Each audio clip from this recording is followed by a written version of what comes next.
नमस्कार बंधुरा मेघार साथे बांगालियानार आरो एकटी नतून पर्वे आपनादेर सबाइके स्वागत। आज एनेछि दारुण हेल्दी एंड टेस्टी एक ब्रेकफास्टर प्रिपारेशन झाल सिमुई बा सिमुइयेर उपमार रेसिपि। सिमुई साधारणत आमरा मिष्टि हिसेबेई खेये थाकि, किन्तु एई झाल सिमुई बा सिमुइयेर उपमाओ किन्तु खेते असाधारण टेस्टी हय। बानानो भीषण सहज और खूब ताड़ाताड़ि एटा तैरि करे नेওয়া যায়। ताहले चलुन आज एई रेसिपिटाई देखे नेওয়া যাক। प्रथमे आमादेर सिमुइटा सेদ্ধ करे निते हबे। আমি একটা ফ্রাইং প্যানে এখানে পর্যাপ্ত পরিমাণে জল নিয়েছি। জলের মধ্যে দিয়ে দিচ্ছি হাফ চা চামচ মতো নুন আর কয়েক ফোঁটা তেল। এরপর জলটাকে ফুটতে দিতে হবে। দেখুন জলটা ফুটতে শুরু করেছে। এবার এর মধ্যে আমি 1.5 কাপ সিমুই দিয়ে দিচ্ছি। এখানে 150 গ্রাম সিমুই রয়েছে আর আমি এখানে চালের সিমুইটা ব্যবহার করেছি, কারণ চালের সিমুই একটু হেলদি হয়, যেটাকে রাইস ভার্মিসেলি বলা হয়। তবে আপনারা চাইলে রেগুলার সিমুইয়ের পায়েস তৈরি করতে আমরা যে ময়দার সিমুই ব্যবহার করি, সেই ময়দার সিমুই দিয়েও কিন্তু এই ঝাল সিমুই তৈরি করতে পারেন। সেক্ষেত্রে শুধু সিমুইটা সেদ্ধ করার আগে 1 চামচ তেলে সিমুইটা ভেজে নেবেন। ঠিক যেভাবে পায়েস তৈরি করার আগে আমরা সিমুই ভেজে পায়েস তৈরি করি, সেরকম ভেজে তারপর সেদ্ধ করবেন। এখানে আমি 5 মিনিট মতো লো ফ্লেমে সিমুইটা সেদ্ধ করে নিয়েছি। এবার চেক করে নেব সিমুইটা ভালো মতো সেদ্ধ হয়েছে কিনা। একটা চামচ দিয়ে সিমুইটা এভাবে কেটে দেখে নিতে হবে। যদি দেখেন খুব সহজেই সিমুইটা কেটে যাচ্ছে এরকম, তার মানে বুঝতে হবে সিমুইটা ভালো মতো সেদ্ধ হয়ে গেছে। এবার এটাকে জল ঝরিয়ে নেব। একটা ছাঁকনির ওপরে আমি সিমুইটা দিয়ে দিচ্ছি জল ঝরিয়ে নেওয়ার জন্য। প্রথমে গরম জলটা ঝরিয়ে নিয়ে তারপর সিমুইটাকে ঠান্ডা জলে একবার ধুয়ে নেব। তাতে সিমুইটা ওভারকুক বা বেশি সেদ্ধ হয়ে যাওয়ার কোনো চান্স থাকবে না। দেখুন ঠান্ডা জলে এটাকে আমি ধুয়ে নিয়েছি। এবার জল ঝরিয়ে এটাকে রেখে দেব। এবার আমি উপমাটা তৈরি করে নেব। তার জন্য ওই একই ফ্রাইং প্যানের মধ্যে আমি 1 চামচ মতো তেল দিয়েছি। এই 1 চামচ তেলেই কিন্তু উপমাটা তৈরি হয়ে যাবে। তেলটা পুরো ফ্রাইং প্যানের মধ্যে ছড়িয়ে দিয়ে তারপর এর মধ্যে 1 চা চামচ মতো কালো সর্ষে দিয়েছি।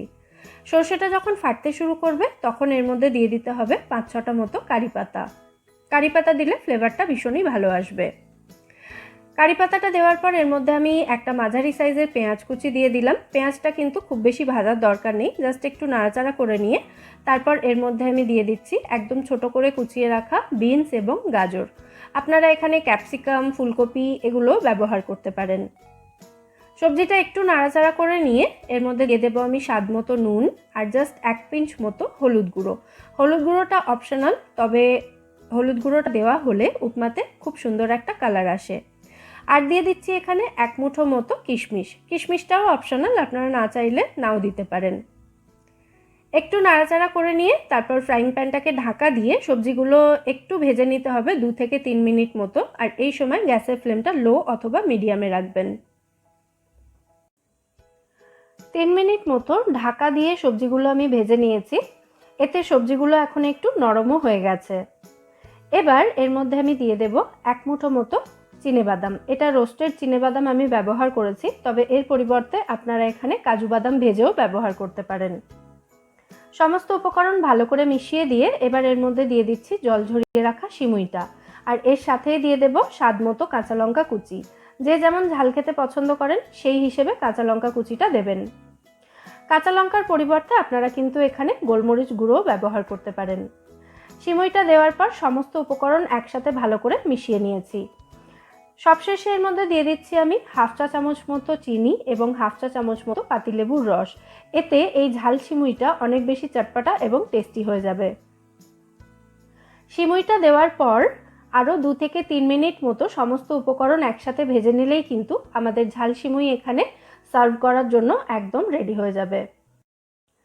এবার আমি এই ঝাল সিমুইটা সার্ভ করে দিচ্ছি।